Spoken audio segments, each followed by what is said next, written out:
The richest person you know is probably someone you would never guess. It's not the loudest car in the lot or the biggest announcement in the room. This is the person who drives something sensible, lives in a house smaller than they could afford, and checks their bank balance without their stomach dropping. That calm isn't luck, it's the entire point. Real wealth in 2026 doesn't announce itself. It gets quiet, it gets comfortable, and from the outside, it looks almost unbearably boring. Today, you'll see why that boredom is the tell. Let me start with the idea that changes everything once you actually absorb it. Wealth is invisible. That sounds like a line, but it's closer to a law of physics. The watch on someone's wrist, the badge on their car, the square footage of their house, all of that is money that has already left the building. You're looking at spending, you're not looking at wealth. What you're seeing is the receipt, not the account balance. Think about what a car payment really is. When you finance a $50,000 vehicle, you commit to handing over something like $700 a month for years, and the thing you bought loses value the entire time. Now imagine a person who buys a reliable, unremarkable car and quietly invests that same $700 a month instead. Over just 6 years, at the long-run stock market return, that boring choice grows to nearly $70,000. One person is driving a symbol, the other is building a foundation. And here's the uncomfortable part. From the outside, the second person looks like they're doing worse. If you want proof instead of vibes, we actually have it. The largest study of millionaires ever conducted followed 10,000 of them, and it dismantled almost everything people assume about who gets rich. 79% of these millionaires received no inheritance at all. Not a small inheritance, nothing. They weren't handed a head start, only a tiny sliver ever received a windfall of $1 million or more from family. The trust fund story we tell ourselves is, for the vast majority, simply false. It gets more surprising. 1 in 3 of these millionaires never earned six figures in a single working year of their entire life. A third of them never had what most people would call a big salary, and they still crossed the $1 million mark. The careers that produced the most millionaires weren't glamorous at all. Engineer, accountant, and teacher all landed near the top of the list. The person who taught your kid long division is statistically more likely to retire wealthy than the loud executive with the sports car, because only about 15% of these millionaires ever held a senior leadership title. This wasn't a club of chief executives. It was a quiet army of ordinary earners doing unremarkable things for a very long time. So what were they doing? Nothing that would ever go viral. They lived on less than they made, invested steadily, and avoided debt like it was contagious. More than 9 in 10 said they simply worked hard and stayed consistent. There was no single brilliant move, no perfect stock pick, no dramatic origin story. That's the part that makes it boring, and the boredom is exactly why it works.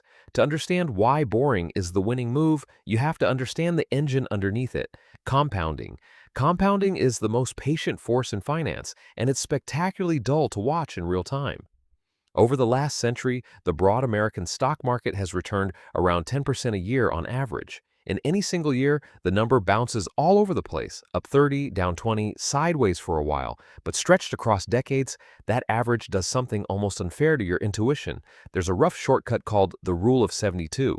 Take 72, divide it by your annual return, and you get the number of years it takes your money to double. At the stock market's long-run average, that means your money roughly doubles every 7 years. Doubling doesn't sound dramatic until you follow it out. $1 becomes $2, then $4, then $8, then $16. The early doubles feel pointless. The later ones are enormous, and this is why the people who win are almost never the exciting ones. The exciting investor jumps in and out, chasing the hot thing, interrupting the doubling right when it starts to matter. The boring investor buys a simple index fund and then does the hardest thing in personal finance: they leave it alone. Here's how quietly that patience turns into something enormous. Put $500 a month into a plain index fund earning that long-run average, and after 30 years, you're sitting on more than $1 million. You didn't do anything clever, you just kept feeding the machine and refused to touch it. Now here's the line that should make every younger person lean in. If you start that same $500 a month at 25 instead of 35, you don't end up with a little more. You end up with roughly 3 times as much. 10 years of doing nothing exciting early can be worth well over $1 million. Time is the ingredient, and time only rewards the people calm enough to wait. I want to show you the most revealing number in modern American finance because it captures this entire idea in a single gap. Vanguard tracks the retirement accounts of nearly 5 million workers. In their most recent report, the average 401k balance was about $168,000. That sounds encouraging until you look at the median. The person standing at the exact middle of everyone, the median balance was only about $44,000. That gap is not a rounding quirk, it's the whole story. A relatively small group of quiet, consistent savers has built such large balances that they drag the average far above what a typical person actually has. In other words, the boring people are hiding inside that average, pulling it upward while most of the country sits down near that $44,000 median, and a median balance of $44,000 using a standard withdrawal rate produces only about $150 a month in retirement.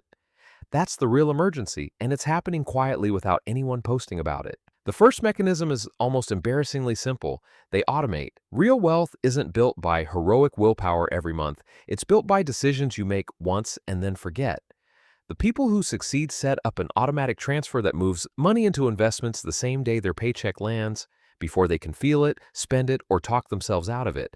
They pay themselves first and let the boring machinery run in the background. The data backs this up. A record share of large retirement plans now enroll new workers automatically.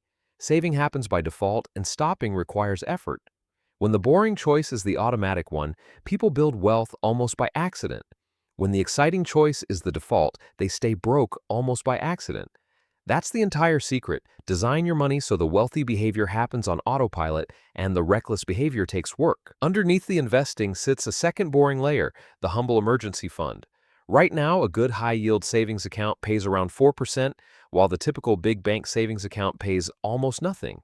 Move $10,000 from a sleepy account into a high-yield one, and you go from earning a couple of dollars a year to earning roughly $400. But the interest isn't even the main reason it matters. The real job of that boring cash cushion is emotional. When your car dies or your job disappears, the person with 3 to 6 months of expenses saved handles it and moves on. The person without it does the single most destructive thing an investor can do. They panic sell. They yank their investments out at the worst possible moment, locking in losses, interrupting compounding, and undoing years of progress. The boring emergency fund is what lets the boring investment survive a bad month. One protects the other, neither is exciting, and together they are almost unbeatable. There's one more boring habit that shows up over and over in the wealthy, their strange, almost old-fashioned relationship with debt. In that same study of 10,000 millionaires, about 3 out of 4 said they had never carried a credit card balance in their entire lives, not once, and 94% said they simply live on less than they make.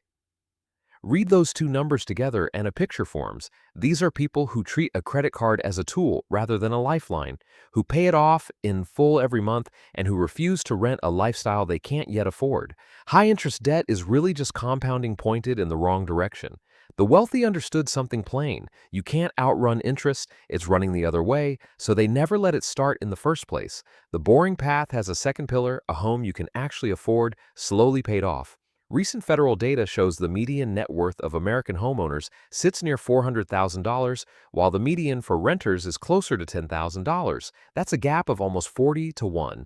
A paid-off house isn't exciting. Nobody films the moment they make their final mortgage payment the way they film a new car in the driveway, but it quietly erases the single largest expense most families carry, right around the time their working income begins to fade. The plain formula that built most everyday millionaires is almost insultingly simple. Invest steadily in a retirement account, buy a reasonable home, and actually pay it off. That's the whole recipe. No leverage, no flipping, no drama, just two boring decisions repeated for a couple of decades. Here's a pattern that quietly wrecks more high earners than any recession ever has: lifestyle creep. You get a raise, and within a month or two, your spending rises to swallow it.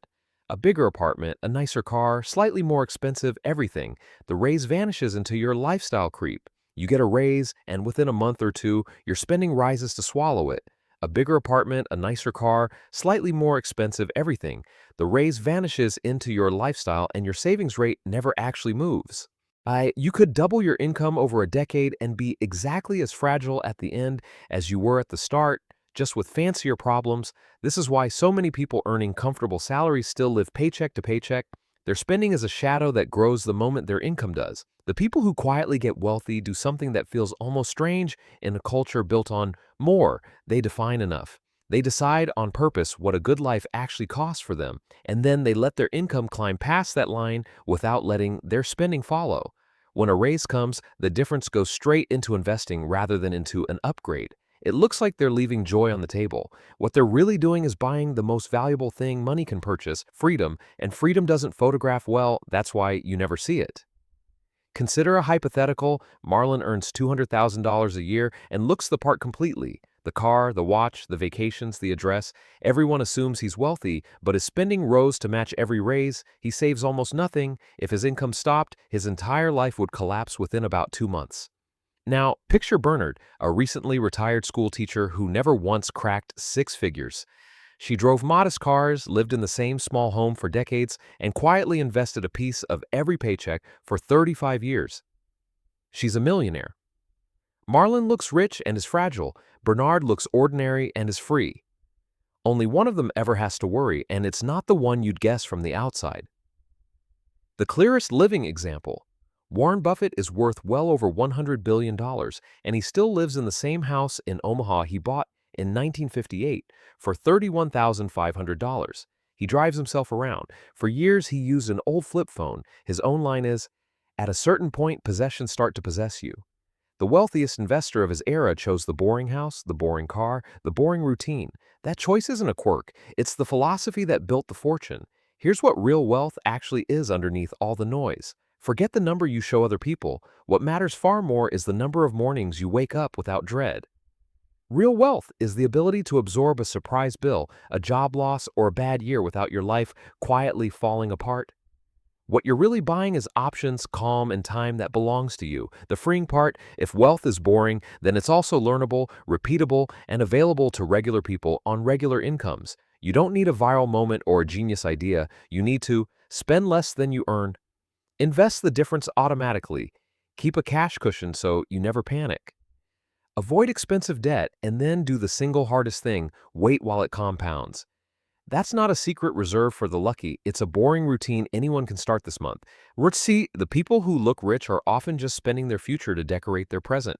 The people who are rich usually look like they're getting away with something ordinary. Choose to be the second kind. Let your life look a little boring on the surface while the real wealth builds quietly underneath. Give it enough time and one day you'll be the calm person that someone else looks at and never suspects. That quiet, unbothered version of you is the whole prize.